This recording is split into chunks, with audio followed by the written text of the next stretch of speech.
Hello everyone, मैं doctor प्रगति गुप्ता और आज इस वीडियो में हम बात करने वाले हैं ल्यूकीमिया के ब्लड कैंसर के क्या early warning science and symptoms देखने को मिलते हैं। तो अगर हम ब्लड कैंसर की बात करें, जिसे ल्यूकीमिया भी बोलते हैं, बेसिकली ये बॉडी में इसकी शुरुआत कैसे होती है। कोई भी अगर जेनेटिक म्यूटेशन आपके ब्लड फॉर्मिंग सेल्स के अंदर स्टार्ट हो जाती है, जिसके कारण से सेल डिवीजन, सेल ग्रोथ बहुत ज़्यादा हैम्पर होना स्टार्ट हो जाता है, अनकंट्रोल डिवीजन होने लग जाती है, जिसके कारण से आगे चलकर ब्लड कैंसर तक कंडीशन पहुंच जाती है। तो इसके कुछ early warning science and symptoms है जो अगर हमारी बॉडी के अंदर देखने को मिल रहे हैं तो उन्हें इग्नोर नहीं करना है, निगलेक्ट नहीं करना है, क्योंकि अर्ली स्टेजेस में ही अगर इसका डायग्नोसिस हो जाता है तो आगे चलकर इस बीमारी की प्रोग्रेशन को रोकना पॉसिबल होता है। तो सबसे पहले कुछ लक्षण बॉडी में जनरेट हो रहे होते हैं, जिसे हम जनरली ले रहे होते हैं कि नॉर्मली ऐसा बॉडी में कभी भी हो सकता है। लेकिन अगर आपकी बॉडी में परसिस्टेंट फटीग बना हुआ है, कॉन्टिन्यूसली थकावट बनी ही रहती है, आपने बहुत से सप्लीमेंट्स ले लिए, खाना भी अच्छा खा रहे हो,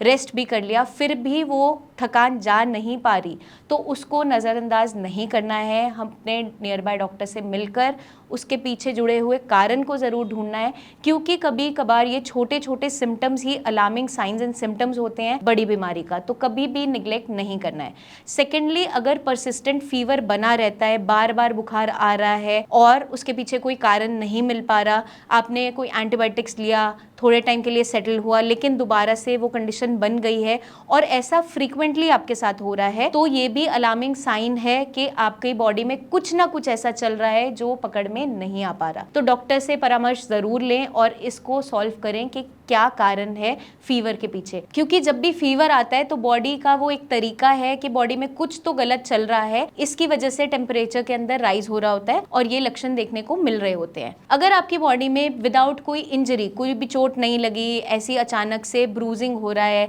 या फिर नीले नीले दाग बन रहे हैं, अगर ऐसा कॉन्टिन्यूसली बन रहा है तो भी आपको सतर्क होना इंपॉर्टेंट हो जाता है। रात के समय बहुत ज्यादा स्वेटिंग हो रहा है, जिसको हम नाइट स्वेट्स बोलते हैं, स्पेशली ड्यूरिंग नाइट ही ऐसा देखने को मिलता है, पसीनों से आप भीग जाते हो, ऐसा कॉन्टिन्यूसली हो रहा है आपके साथ, तो वो भी अलार्मिंग साइन है। अगर आपकी जो स्किन है या बॉडी है बहुत येलोइश टोन में जा रही है, पेल होती चले जा रही है, खून की कमी कॉन्टिन्यूसली बनी हुई है, तो उस पे भी आपको ध्यान देना इंपॉर्टेंट हो जाता है। अगर आपकी लिम्फ नोड्स के अंदर स्वेलिंग हो रही है, चाहे आपके नेक के अराउंड जो लिम्फ नोड्स है वो स्वोलन है, या अंडर आर्म्स जो आर्म पिट्स है वहां पे स्वोलन है, या ग्रॉइन रीजन पे कोई ऐसी नोड्स पे स्वेलिंग आ रही है, तो भी आपको डॉक्टर से मिलना जरूरी है और कारण ढूंढना बहुत जरूरी है। डायग्नोसिस बनाना बहुत इंपॉर्टेंट है, क्योंकि इनिशियली कुछ कुछ यही लक्षण चल रहे होते हैं जो आगे चलकर एकदम से पता चलता है कि पेशेंट को कैंसर हो गया है। तो आजकल बहुत कॉमनली ये देखने को मिल रहा है कि कोई भी गांठ जो है वो कैंसरस निकल जाती है, कोई भी ट्यूमर बना है, स्ट्रक्चर बना है, लेजन बना है,